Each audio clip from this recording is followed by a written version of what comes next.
Human beings who are unique in having the ability to learn from the experiences of others are also remarkable for their apparent disinclination to do so. There are some untold stories which must be told, harsh realities which must be faced, and horrendous stories of other people's life experiences which must be digested so that it does not become an experience for you or any loved one. To ignore these messages is like a man who carries a cat by the tail. He learns something he can learn no other way.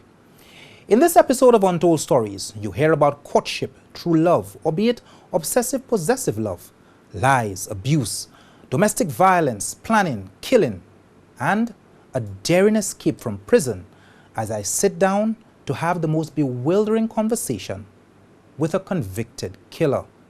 You can probably believe this in our modern popular television culture. People are going to the freeway, parking their cars, and waving at O.J., we're told, as they drive by. Look at all the cars on this next bridge, man.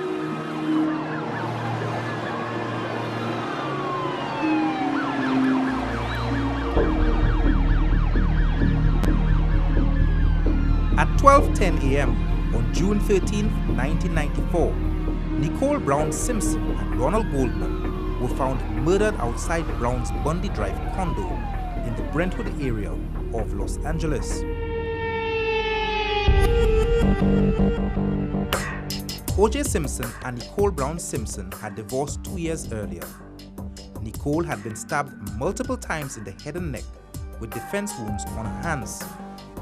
Evidence collected at the scene led police to suspect that O.J. Simpson was the perpetrator of this crime of passion, which refers to a violent offense, especially murder, in which the executioner commits the act against someone because of a sudden strong impulse, such as rage or heartbreak, rather than a premeditated crime.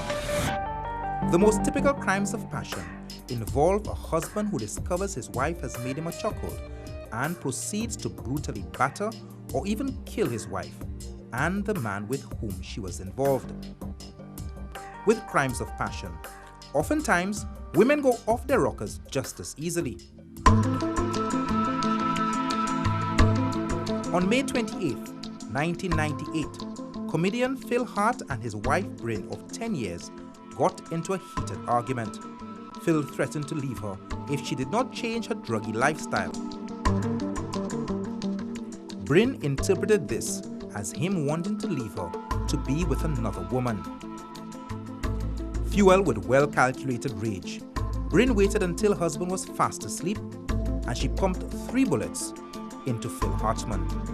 Then she turned the gun on herself.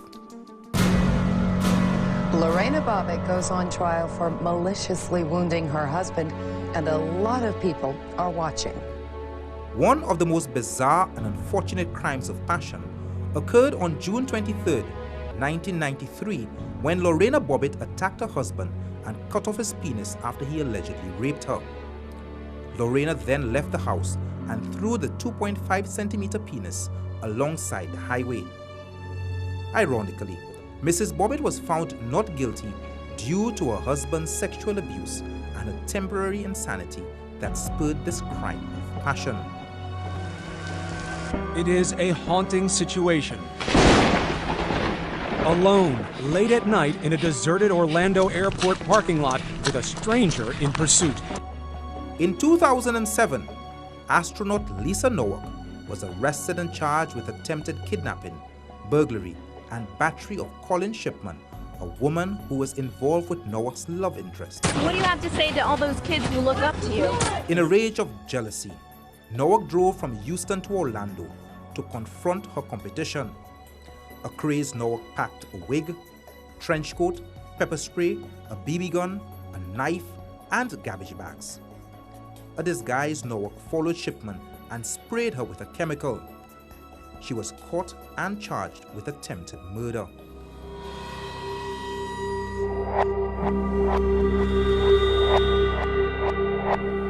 In our little slice of tropical paradise, our French culture has coined a phrase for this feeling, often associated with crimes of passion, simply called go poil. In 1964, Felix John, a laborer of Grand Riviere, was sentenced to hang for the death of Una Floaton. This killing was attributed to Gopewell.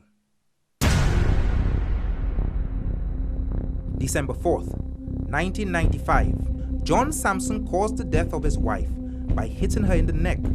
She fell out of an open door to the ground below where there were huge boulders. He took his wife's body to an old pit toilet and buried it. Gopewell again. And who can forget the case of Shaka, the Rasta man who wanted virgin blood? In 1989, he severed the head of Mary Radcliffe, the mother of his 2 children. Shaka has never been brought to justice, and today he remains St. Lucia's most wanted fugitive. The common underlying question with all these crimes of passion is why? And what goes through the mind of a person when driven to this extreme?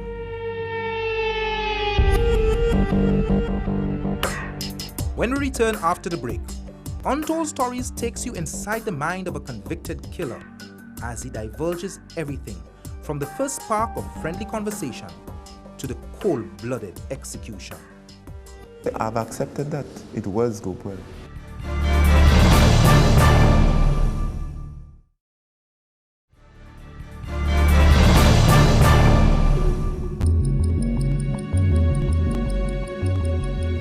I had 2 jobs during that time prior to my incarceration. One, my main job was at St. Lucia Representative Services as a tour operator representative, and I also had a night job at the Triangle as a barman.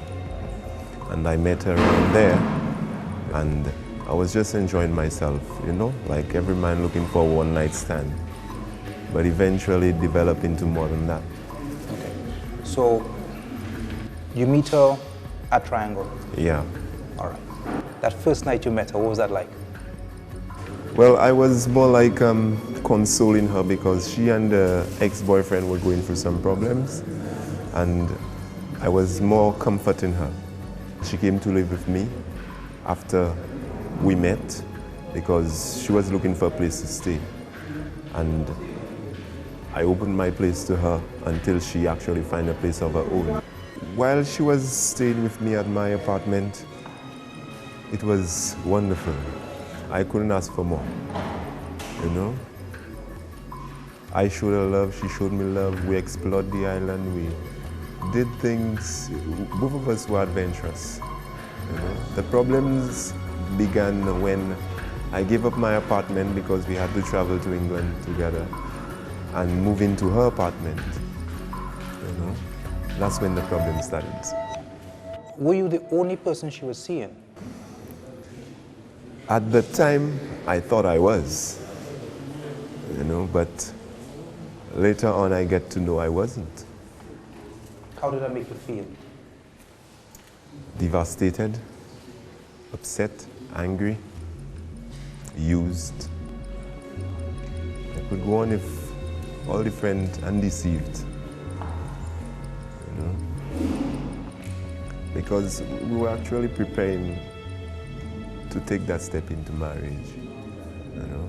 When I brought her to my mom's home and introduced her to my mom, from first look,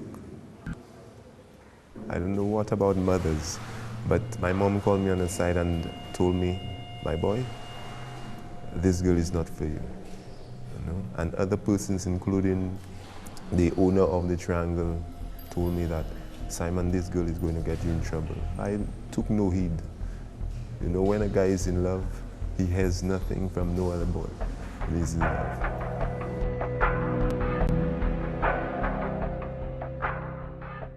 Uzma Ahmed always maintained a friendship with her ex-boyfriend, much to the annoyance of her new lover. The cycle of domestic violence, spurred by jealousy, was slowly gaining momentum. There was another incident when you were in Rosalie.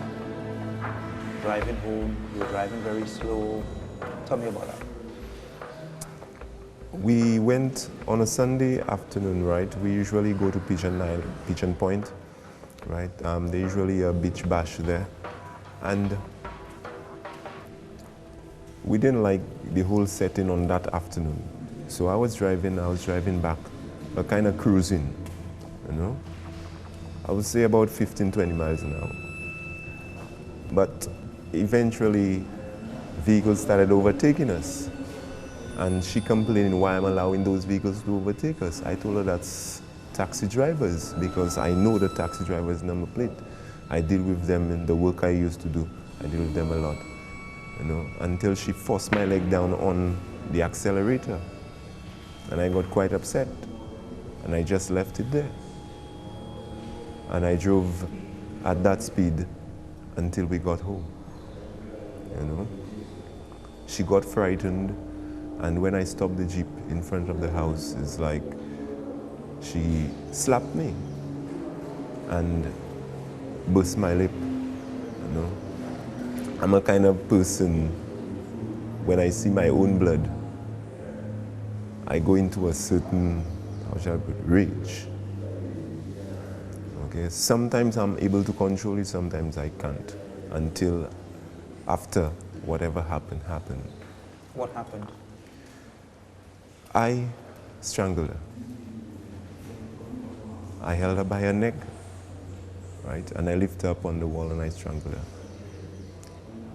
I was aware of everything I was doing, but when I checked myself, I realized what I was doing, I released her. You're 6'2". I'm 6'2". How tall is she? She's about 5'4". Simon. Yeah. What kind of woman, 5'4", do to a body like that?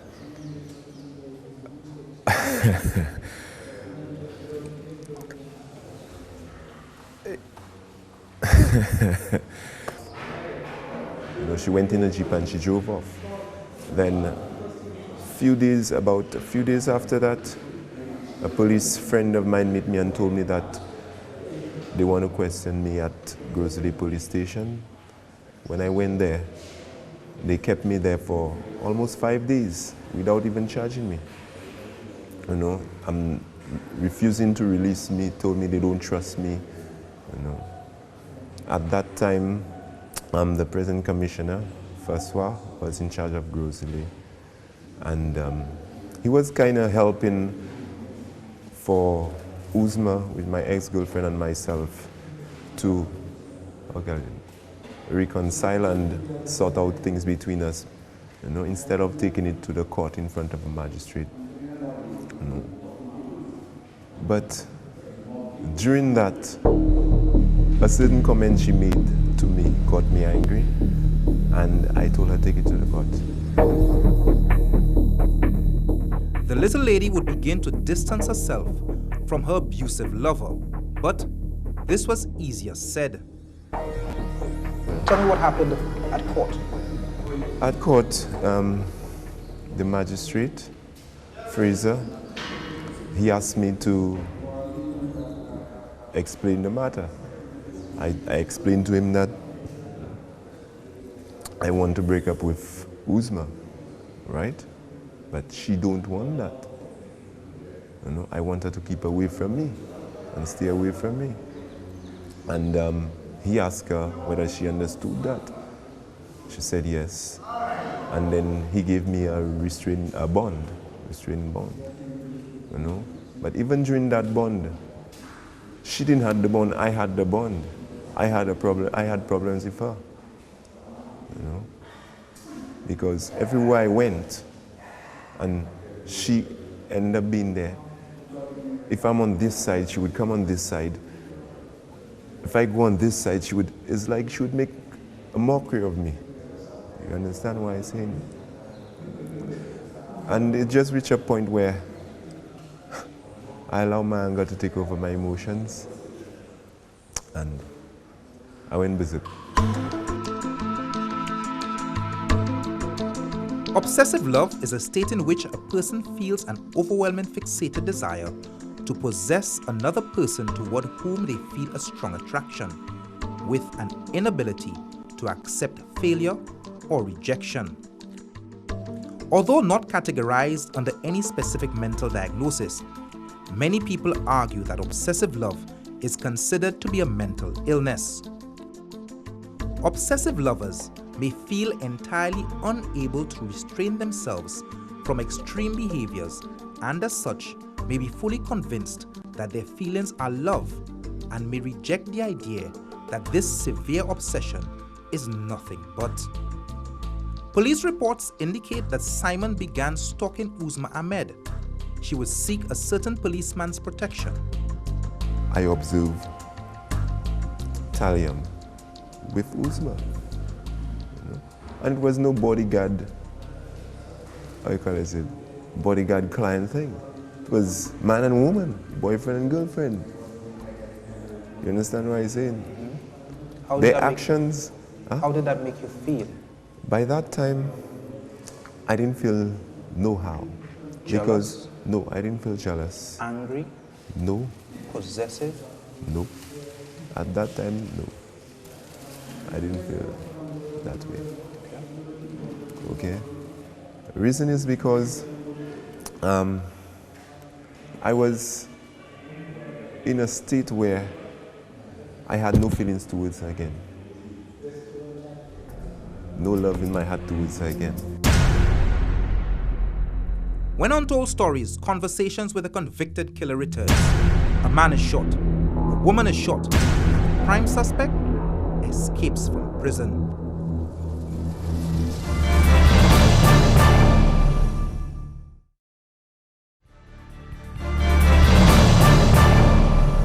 Without realizing it, Simon Marius has found himself on what Dr. John Moore calls the obsessive love wheel.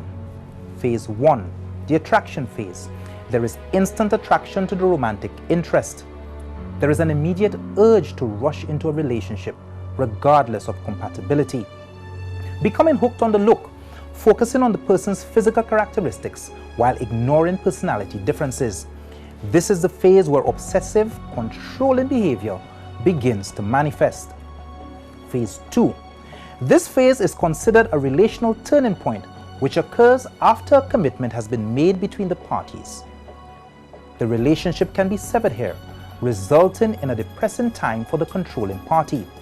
Then comes usually unfounded thoughts of infidelity, an overwhelming fear of abandonment, the need to be in constant contact with the love interest via phone, email, or social media, feeling that the other person shouldn't be in contact, meet with, or bond with anyone else. This is normally where domestic violence begins. Phase 3. This particular phase represents the rapid escalation of this unhealthy attachment. It is at this point that obsessive controlling behaviors reach critical mass, characterized by drive-bys around the love interest home or workplace, with the goal of ensuring that the person is where they're supposed to be. This may also include phone searches and hacking of email and social media accounts. For victims, it is the last opportunity they may get to run before the inevitability of Phase 4. Phase 4 is the final and most dangerous phase of relational progression. It is characterized by a sudden loss of self-esteem due to the collapse of the relationship. Anger, rage, and the desire to seek revenge against the love interest for breaking off the relationship is certain. On the morning of July 10th, 2002, an orgy of obsessive, controlling love came to a violent climax.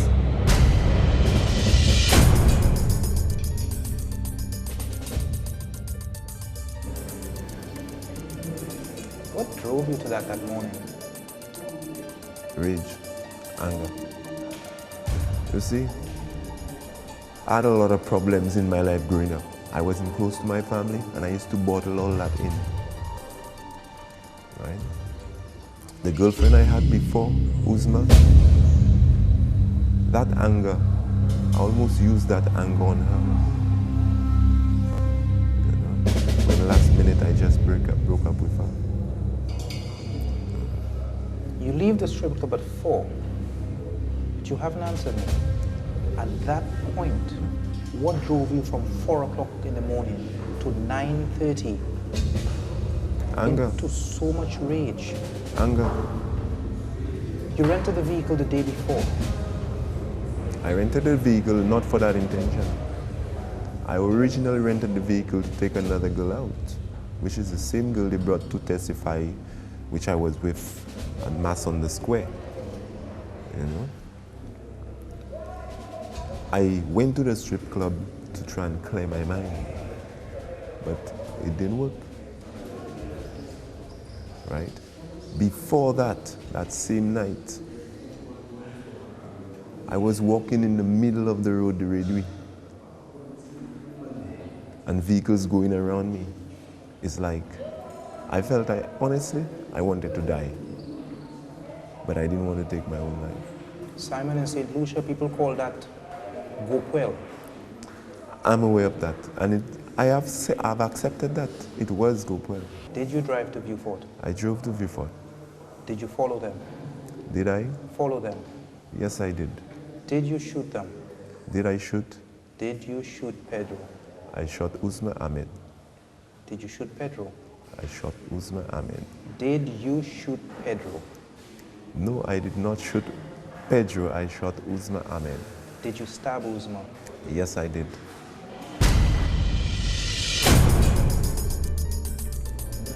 If I have to give you a rundown of everything that happened on that day, right? You may freak out. Tell me. After the incident, right? The Jeep was actually driven to Mullah Sheikh. There was a bus dispatcher by the roundabout.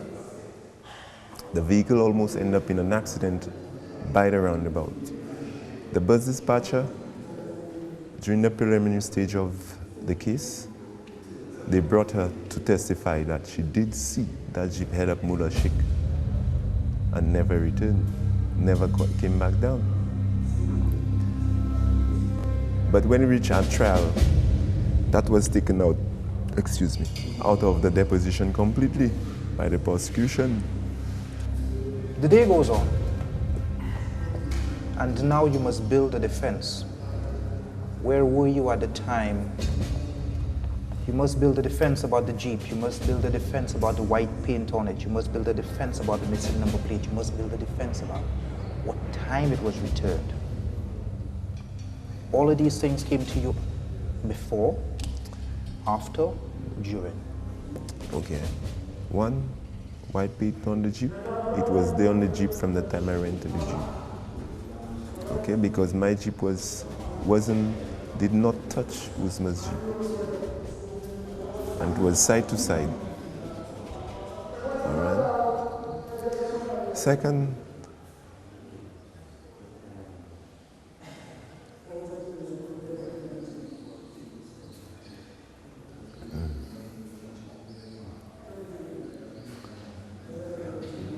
my mind just threw off there. Repeat the question again.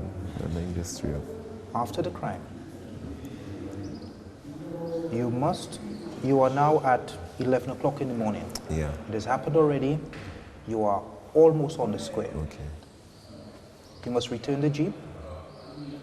You must have your alibi in order. What is going through your mind? At what points are you fixing everything together? On the way driving back to Castries, right? I knew I had to be at the Babono Secondary School because I was in charge of the unit there, the cadet unit there, right? But there was a liaison, a teacher who was the liaison, and he had to communicate with me, which he didn't. So I went up there hoping that that would be an excuse for me, you know? I went up there, but there was no show. I spoke to the teacher. Simon. And I dropped off the Jeep. I understand.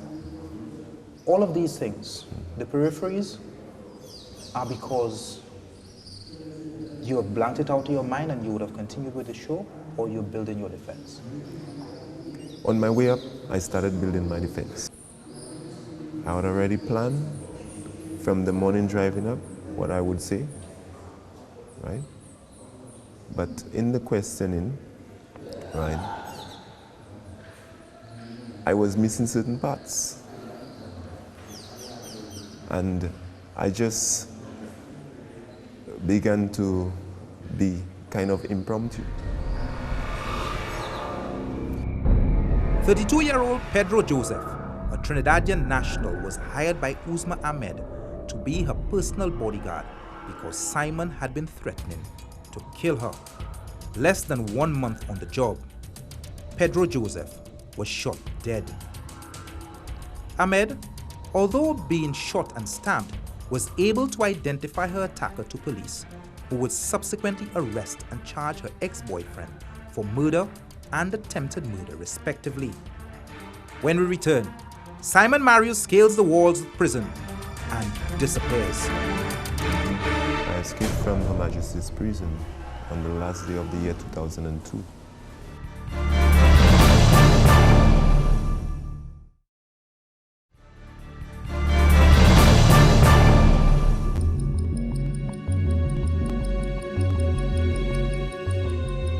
I escaped from Her Majesty's prison on the last day of the year 2002.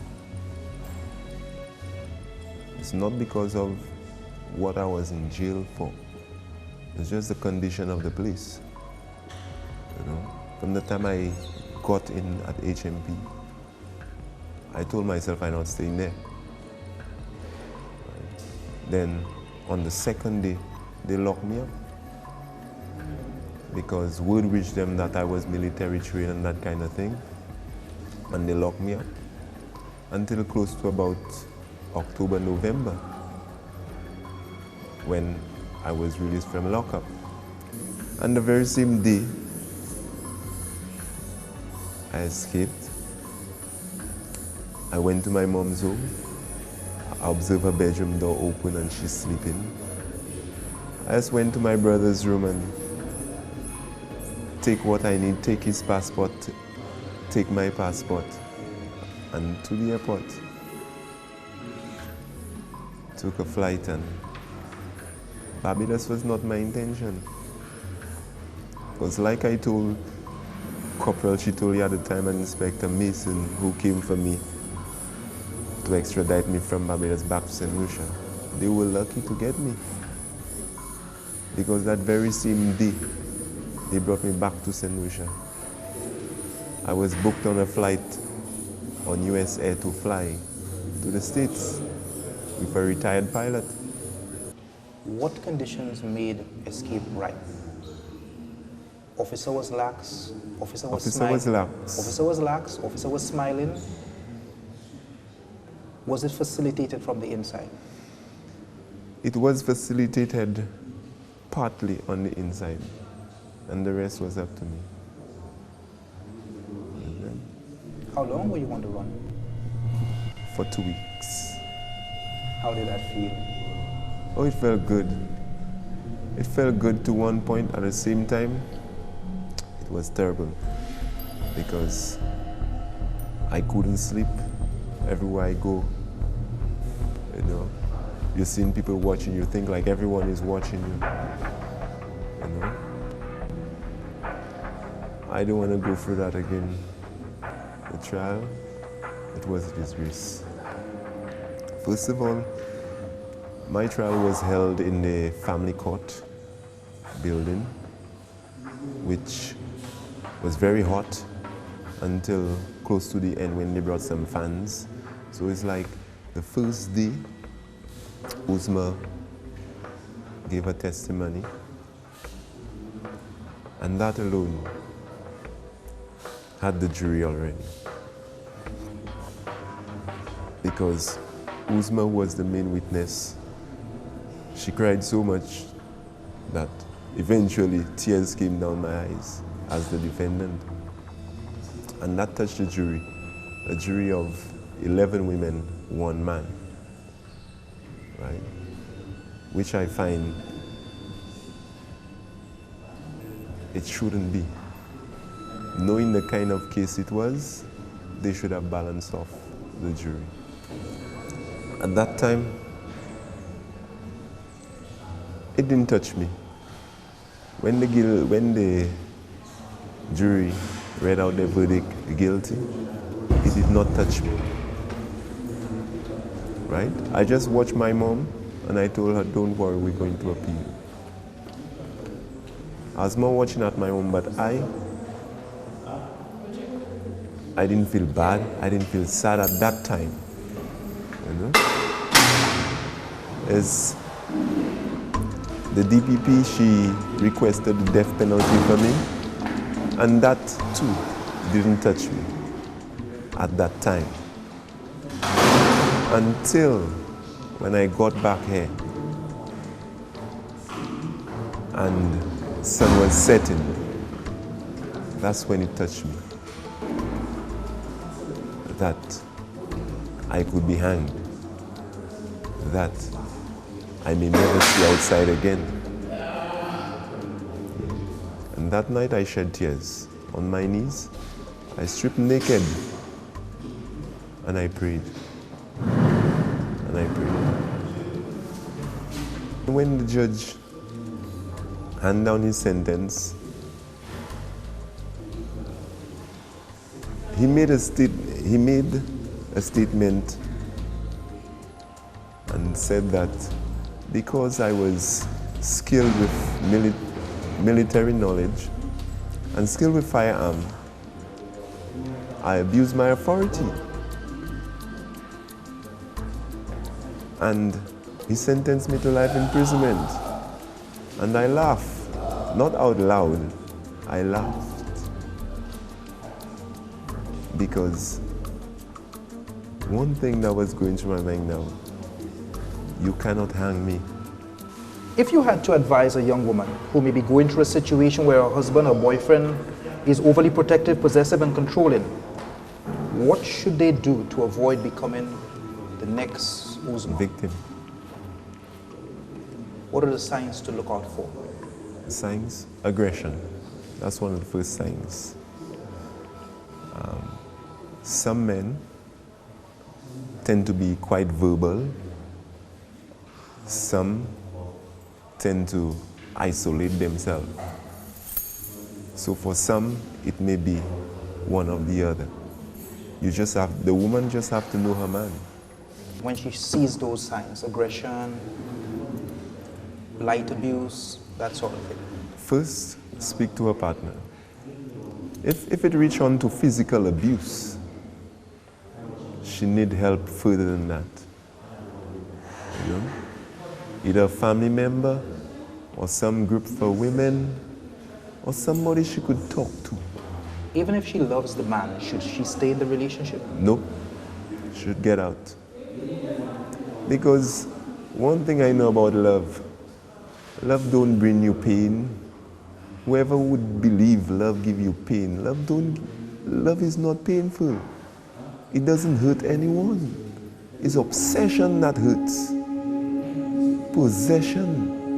When we try and possess that one and then we obsess with this one, that's what that causes pain, not love. Your advice to a man who is trapped in this all too familiar spiral where all you can see is this woman, despite her wanting to move on with her life, he's too obsessed with her and may just become violent to protect what he believes is his woman. Advise him about this behavior. A lot of men, when they end up in situations like that, their thinking is blocked. All they see is this woman, right? But those men who try to help themselves,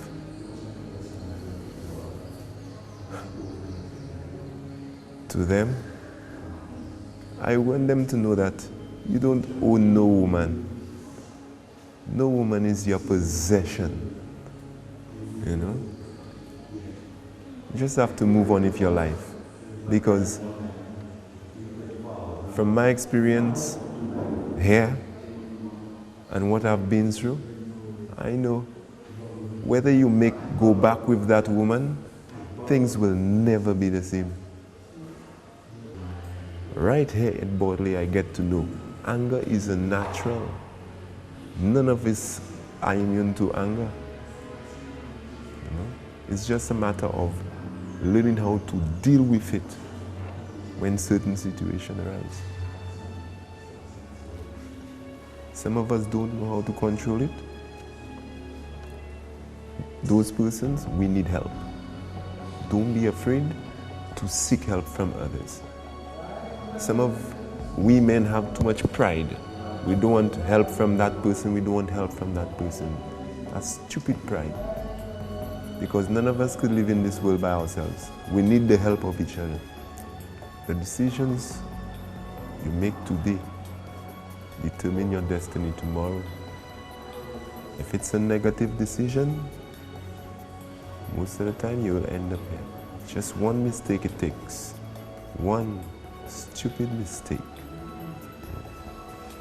Education is the key to life. Think positive, because the way a man thinketh is the man.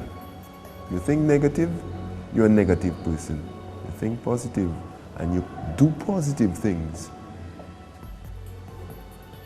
99.9% you will never end up here. I know I have caused a lot of persons pain, not just my family and friends, and to the deceased family. I can't say I'm sorry, because to me, sorry is when you step on somebody's toe by mistake. How can you say sorry to somebody or to a family who lost their son, their father?